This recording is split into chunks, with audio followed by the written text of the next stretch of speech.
Coming up on the Paper Talk today, it's Ruud Amorim Day. The coach is due, the head coach is due to take over at Manchester United today. He's due to arrive today. He might even already have arrived by the time you're watching this. But what is going on with his work permit? And also, what is going on with Ruud Van Nistelrooy's role?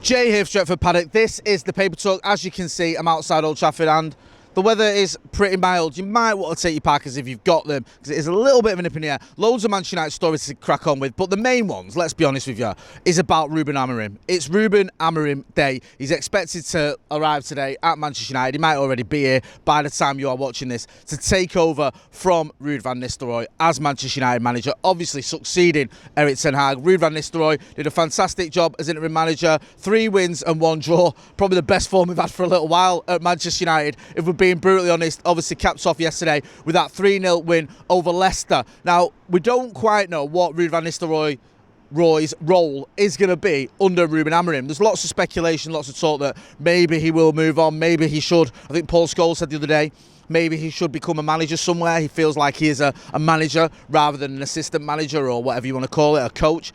However, we have to wait and see. Ruud Van Nistelrooy, when he was speaking after the game tomorrow, said he's going to have talks today, or, you know, this week. I think he said today, meaning Monday. I think he said tomorrow, meaning today, sorry. So we expect him to have talks to see what his future will hold. Hopefully, there can be a role for him. I would like to see Ruud Van Nistelrooy stay at the club. I think you could see what he did as interim boss, how he does seem to have the respect of the players. He's certainly got the respect of the fans. He knows what it's like to be at this great club as a player. He was here for many years, one of the best strikers I've ever seen, if not the best striker we've seen here.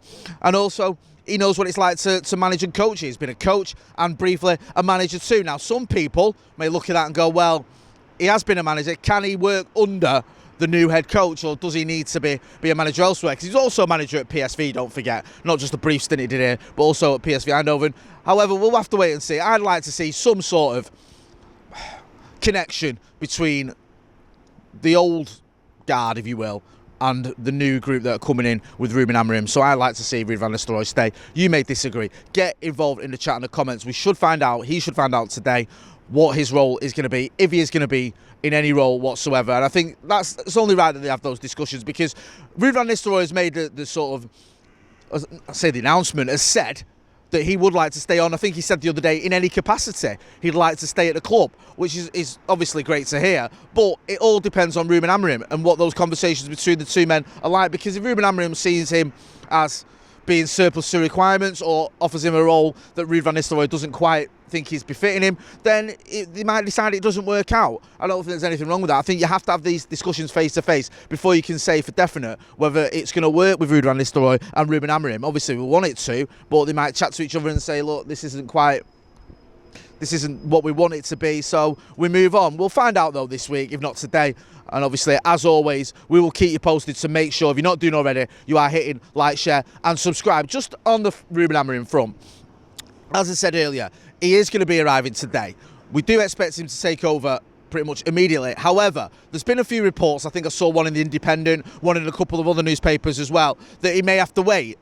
There's an issue with his work permit and he might not be able to take training straight away because we're still waiting for that to come through. Now, that would be a bit of a kick in the teeth for the Manchester United hierarchy if he couldn't sort of take over straight away, because we paid, what was it, €1 million, so he didn't have to do his 30-day notice period. That was the whole point in paying that. So if you paid €1 million to get someone in early, and then you get here and you say, well, actually, you can't start because we haven't sorted out your work permit, that feels like a bit of a nonsense, a bit of a shambles. Now, I expect him to take over almost immediately, if not straight, like if not within the next couple of days. He's going to get here. Whether he's taking training or not, we'll have to wait and see. But yeah, there's a couple of stories doing the rounds. I saw one late last night and one this morning as well, saying that the work permit situation hasn't been fully sorted, or at least it's not been announced it's been sorted. So we'll keep an eye on that one. To me though, I'd be amazed if he didn't take over. I'd be amazed if he couldn't start straight away, because United have paid a hell of a lot of money to get him here earlier than we had to, or as early as possible. We wanted him to arrive during the international break. I think ideally we wanted him to take over as soon as he was announced, but he stayed on Sporting for the next few games. We paid that extra €1 million so that he didn't have to work his 30-day notice period. So if he was to arrive, can you imagine he's arriving actually not be able to start work? That'd be pretty remarkable, to say the least. His last game for Sporting was last night. I think it was a 4-2 win away at Braga. And for what I see as well, I didn't watch the game, even though I think most of my timeline on social media did, because you all want to see what Ruben Amorim was about, and everyone's become a sporting fan, haven't they, for the last few weeks. But I think they were 2-0 down and they won 4-2 in the end. I think it was 3-2, and then the last kick of the game made it 4-2 as well. A great send-off.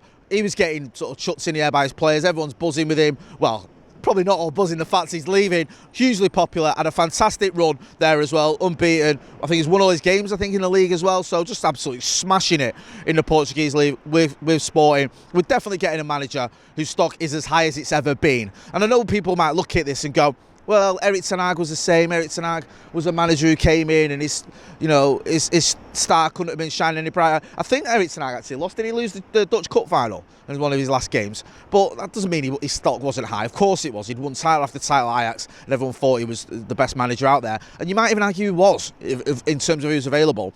But that doesn't mean that Ruben Amorim isn't going to succeed. We'll have to wait and see, obviously. But you can see from Ruben Amorim, he's on this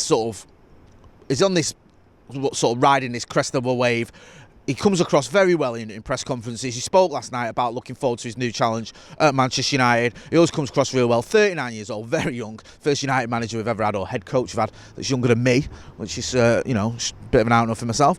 So I'm looking forward to seeing what he can do at Manchester United. Obviously, we'll have to wait and see whether he is going to implement his 3-4-2-1 formation, whether that is going to be something that he brings to Manchester United. He expects it would be, because when we were hearing a lot of noises about what was putting other clubs off, and this might have been them just sort of acting like a jilted lover, well, I didn't fancy him anyway, but they were saying, well, it was his tactics that didn't quite fit in with what they were trying to do. Also, you look at the signings we've made as well, bringing in the extra centre-backs in Lenny Yoro and Matthijs de Ligt. I know we lost Willy Cambuala and Rafael Varane, but it does feel like this club has enough centre-backs if we wanted to play three at the back. Mazraoui as well looks like someone who could definitely play as wing-back, because he's arguably the greatest player ever.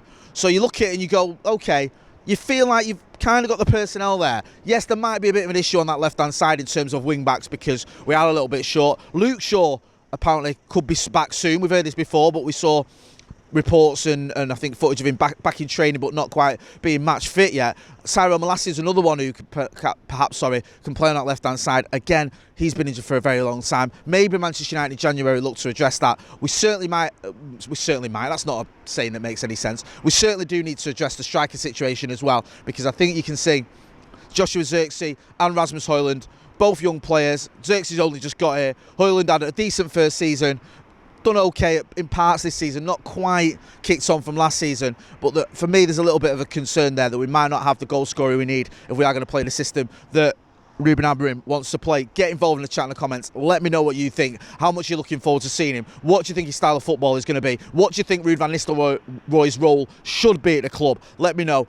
Just one final one as well on the game yesterday. Good to see a win yesterday against Leicester. It's a shame we can't play Leicester every week. Obviously, a 3-0 win. We don't have too many of them, do we, at Manchester United? And we're not that far. What are we, 4 points off top 4? So, listen, we're not that far off it. If Ruben Amorim can come in and hit the ground running, then there's every reason to believe that Manchester United can at least challenge for those Champions League spots, which, let's be honest, should be a bare minimum at Manchester United. We've got an international break there, but don't worry, we have got loads of content as well. So don't forget, we're going to have the Paddock podcast later on today, so make sure you are hitting like, share and subscribe. I'm Jay Motty. This has been the Paper Talk outside quite breezy Old Trafford. Thanks for watching.